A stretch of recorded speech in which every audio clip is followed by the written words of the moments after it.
Esse é o Cápsula e nós vamos falar agora sobre essa coluna do Fernando Schuller que respondeu muito bem ao Barroso. Vocês lembram que alguns dias atrás o Barroso chorou e falou que gosta muito dos Estados Unidos, que tem uma relação com os Estados Unidos, que já morou nos Estados Unidos, que é um absurdo ele não poder ir nos Estados Unidos e coisa e tal, que não tem censura no Brasil.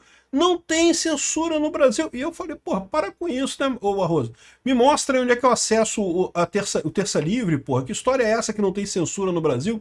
Enfim, aí o Fernando Schuller respondeu de forma muito didática, com 10 casos nos últimos anos de censura no Brasil e censuras incômodas, porque censuras totalmente ilegais. O caso do Terça Livre, ok, é uma censura. A minha visão é que é uma censura. Mas a explicação do Alexandre de Moraes é que é parte do golpe, porque estavam dando um golpe no Brasil e não sei o que lá e coisa e tal. É um absurdo, não tem lógica. Ninguém dá golpe com palavras. Ninguém fala coisas até chegar no golpe. Não existe. Golpe é arma, é gente armada, é tanque na rua. Agora, o que o Schuller traz aqui são 10 casos que não tem a ver com isso e, no entanto, são censuras claras. Essa notícia foi sugerida por Sujeito Indeterminado, o Maconheiro Libertário Cannabis é Vida e várias outras pessoas. Obrigado aí ao pessoal que sugeriu notícias lá no nosso site, no visãolibertaria.com, e obrigado a você que está assistindo o nosso vídeo. Se você gosta do nosso conteúdo, por favor, deixe o seu like e se inscreva aqui no canal, né? Pois bem, Fernando Schuller, não há censura no Brasil, Barroso? Ou seja, a resposta dele aqui é aquele vídeo do Barroso, a gente falou sobre isso aqui, eu mostrei o vídeo do Barroso chorando, que ai, que Estados Unidos e não sei o que lá, e que absurdo, porque não tem censura, que o processo do Bolsonaro é tudo limpinho, não tem nada de errado no processo do Bolsonaro. Ah, porra, para com isso. Você acha que a gente é o quê? Idiota. A impressão que eu tenho é isso, tá? O Barroso e outras pessoas do governo acham que o brasileiro médio é um idiota, é um cara com QI 83, mesmo um idiota completo. E não é. O brasileiro não é um idiota, o brasileiro está percebendo o que está acontecendo. Essas pessoas acham que o brasileiro é um idiota. E aí fazem esse tipo de declaração que é totalmente absurda. Eles sabem que estão errados nessa história, né? Mas enfim, a resposta do Fernando Schuller está aqui, ó. O Brasil não existe censura, diz o ministro Barroso. Essa semana, na abertura da sessão do STF, a declaração me surpreendeu. Tenho um apreço pelo ministro, de modo que dou a resposta popperiana. Popper, vocês sabem, Karl Popper é um filósofo alemão muito famoso, muito interessante, ele tem realmente ideias interessantes sobre justamente a situação de que é do Popper que vem a ideia da Open Society. O George Soros pegou essa ideia da Open Society, mas infelizmente ele não entendeu direito a coisa e saiu esquerdando absurdamente a ideia. A ideia da Open Society não é ruim. O ruim é a interpretação que o George Soros fez da Open Society, criou a fundação dele lá, o Open Society, né? Então ele fala aqui, ó, listo 10 casos de censura no Brasil dos últimos anos. Aqui, ó, o primeiro é o ato inaugural. Muita gente acha que os inquéritos surgiram para salvar a democracia, mas não, foi para censurar uma revista em 2019, que é o caso do... Vocês lembram? O amigo do meu pai, foi o primeiro caso. Foi aí, nesse momento, que a censura toda começou aqui no Brasil. Foi quando a Lava Jato chegou no STF, no amigo do meu pai, que todo mundo sabe que é o Toffoli, né? E que todo mundo sabe que é envolvido com o PT, era advogado do PT, era ligado ao PT. Todo mundo sabe que a Lava Jato ia achar coisa do Toffoli, é lógico que ia achar, todo mundo sabe que Brasília é uma confusão danada lá de corrupção para tudo quanto é lado. Então, evidentemente, queriam chegar nisso. E o objetivo do STF, a coisa toda começou quando viram que ia chegar no STF. Aí eles falaram, não, tem que fazer alguma coisa. Temos que fazer alguma coisa. Foi isso que começou a coisa. O pessoal diz, né, depois eles falam que não, porque foi os manifestantes bolsonaristas ameaçando Alexandre de Moraes. Balela. Isso foi desculpa, isso foi argumento que eles caçaram depois, porque ficava chato dizer, estamos censurando, porque está chegando na gente. Não pode chegar na gente, pois senão a gente se ferra. A gente vai parar na cadeia? Não pode, temos que dar um jeito de parar essa parada. E o mais importante dessa história é que você pode dizer que não, que é uma teoria. Não, não é teoria, não, a gente sabe. Pelo fluxo do tempo dá para saber exatamente o que aconteceu. E lá fora já tem várias colunas, inclusive no Washington Post, falando sobre exatamente isso, a censura no Brasil, o inquérito das fake news, a perseguição contra Bolsonaro, tudo isso começou exatamente quando a Lava Jato chegou no Supremo, chegou no STF, e ia pegar o pessoal, ia pegar o Gilmar Mendes. O Gilmar Mendes mandou abortar uma investigação sobre a FGV. A FGV, Faculdade Getúlio Vargas, tem amplas ligações com o próprio Gilmar Mendes, né? Imagina o que não iria sair dessa história toda, né? Aí, depois veio o caso do PCO, um tweet que quase ninguém leu, um ataque ao STF, quem sabe em nome da justiça soviética. E o minúsculo Partido Comunista foi apagado. O PCO é o Partido da Causa Operária, é um partido esquerdista. Eu não tenho nenhuma amizade com o PCO, não compartilho os ideais do PCO, mas verdade seja dita, nessa questão da liberdade de expressão, o PCO está absolutamente certo. E foi justamente por isso, foi perseguido pelo STF, né? O terceiro é o professor Marco Sintra, um tweet elegante sobre o resultado de algumas urnas. Nenhum ódio, apenas o direito de questionar alguma coisa na internet. Marco Sintra é um professor, questionou a questão das urnas eletrônicas. E eu sempre deixei claro aqui, eu não vi nada de errado na eleição de 2022 em termos de urna eletrônica, mas as pessoas têm o direito de questionar. É lógico que tem. Veja, um processo eleitoral, o principal objetivo do processo eleitoral, as pessoas acham que o principal objetivo de uma eleição é eleger o presidente, ou eleger o senador, ou eleger sei lá quem que seja. Não! O principal objetivo de uma eleição é a pacificação social. É você conseguir achar um grupo de pessoas para comandar o país sem que isso revolte a população absurdamente.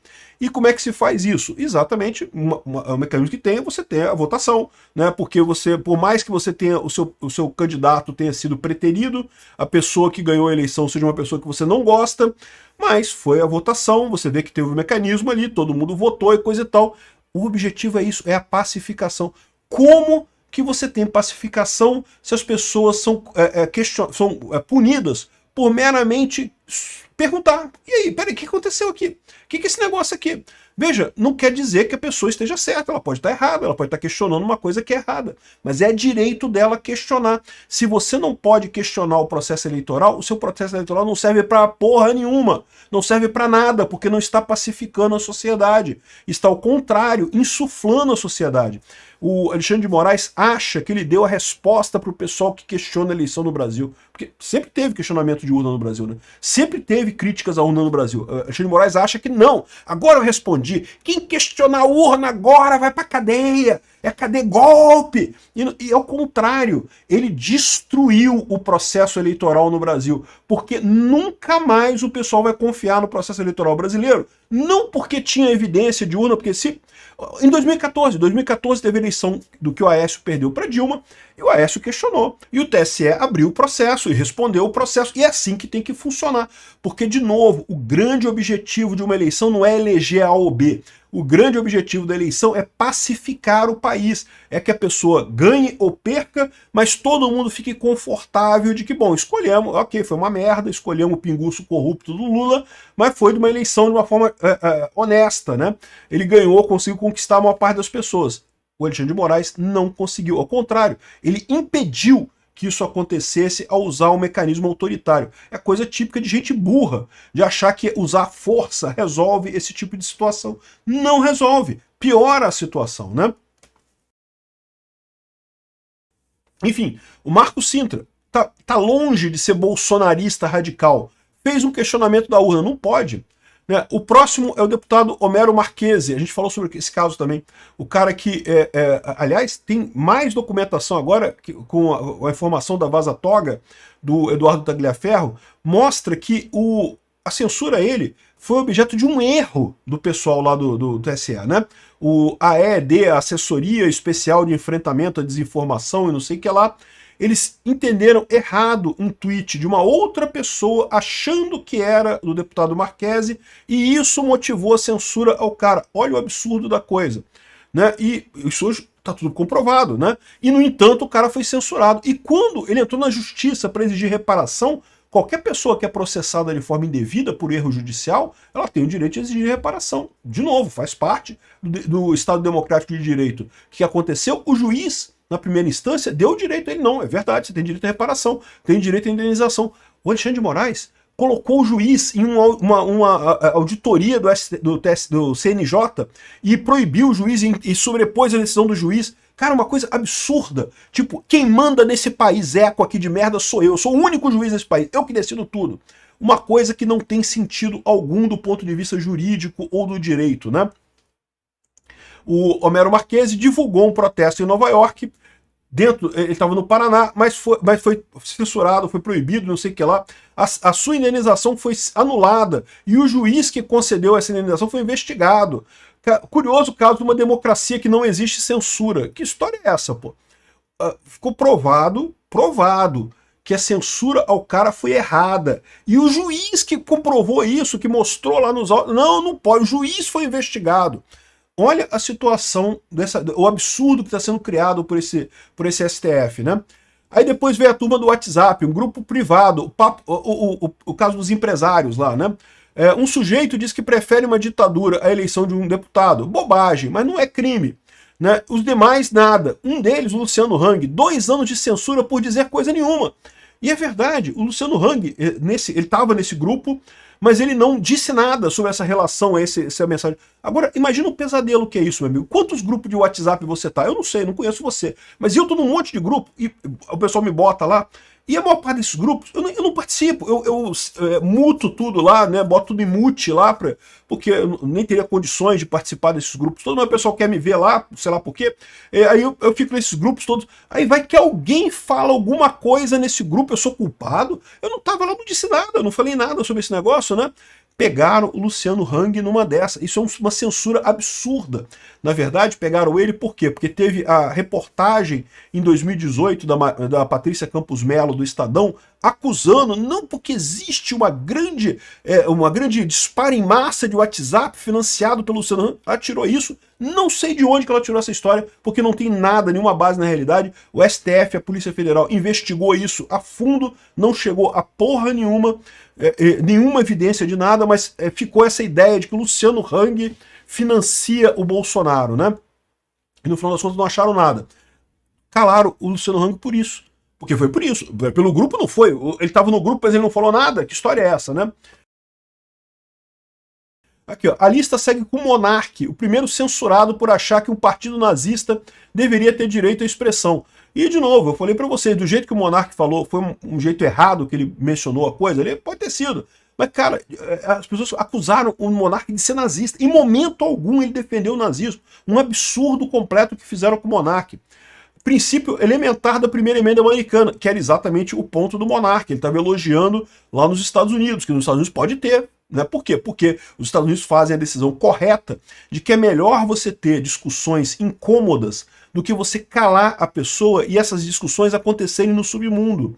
É melhor deixar o nazista falar e você, ih, aquele cara lá é nazista, ele tá falando merda. Melhor me afastar desse cara. É melhor isso do que você deixar esses caras falando no submundo e você tá tendo contato com pessoas desse tipo e nem fica sabendo que elas são. Por quê? Porque o cara é censurado, ele não pode falar nada. Crime foi censurado e ainda uma segunda vez por críticas ao STF. O pior do Monark foi também, de novo, quando ele criticou as urnas eletrônicas. Parece que ele chamou aquele Fernando Serimedo, alguma coisa assim, ou discutiu o relatório do Fernando Serimedo, que, de novo, mais uma vez, eu fiz um vídeo já na época falando que não tem, aquele relatório dele só mostra números estranhos. Número estranho tem em qualquer eleição. Aliás, qualquer grande quantidade de números estatisticamente gerados tem números estranhos no meio. Ele não provou absolutamente nada de nada com aquele negócio que teve fraude. Não vi nenhuma fraude. Se você quiser ver o meu vídeo em que eu explico os vários questionamentos que o pessoal fez, é lá no meu canal Safe Source, que é meu canal de segurança da informação. Eu fiz um vídeo de 2 horas, falando sobre cada tema daquele ali, explicando por que não é fraude. Mas, de novo, o pessoal tem o direito de questionar. É importante que as pessoas tenham o direito de questionar, porque eleição não é um mecanismo para parir candidato ganhador. Eleição é um mecanismo de pacificação social. Enfim, depois censuraram um documentário sobre o atentado ao Bolsonaro. Indiciou o deputado Marcel Van Hatten por uma denúncia de abuso de poder no Tribunal da Câmara. Cara, um deputado que, em tese, tem o direito à imunidade parlamentar, foi na tribuna da Câmara e falou sobre o caso lá do Fábio Shor. Não foi censurado, que não pode indiciado, proibido falar e não sei o que lá. Enfim, é realmente impressionante o que ele coloca aqui. Porque repara, que momento algum aqui ele falou de bolsonaristas de Alan dos Santos, de Oswaldo Eustáquio, de Terça Livre, que também são casos de censura óbvios, né? Mas na cabeça desse pessoal do STF, não, porque esse cara, o pessoal tá fazendo golpe, não sei o que lá. Mas pô, que porra de golpe que o Marco Sintra tava fazendo? Que o Marco Sintra é o cara mais centrão do mundo, é o cara PSDB da vida, pô. Não, aonde que esse cara tá fazendo golpe? O Monark, cara, disseram que o Monark tava fazendo golpe. Que história é essa? O Alexandre de Moraes tem que ser muito burro, cara, para achar que calar as pessoas que estão criticando a urna eletrônica vai ajudar a urna eletrônica. Não, essa é decisão porca, é decisão burra, porque mostra justamente que você está com medo de que questione, né? É a única conclusão que se tira disso.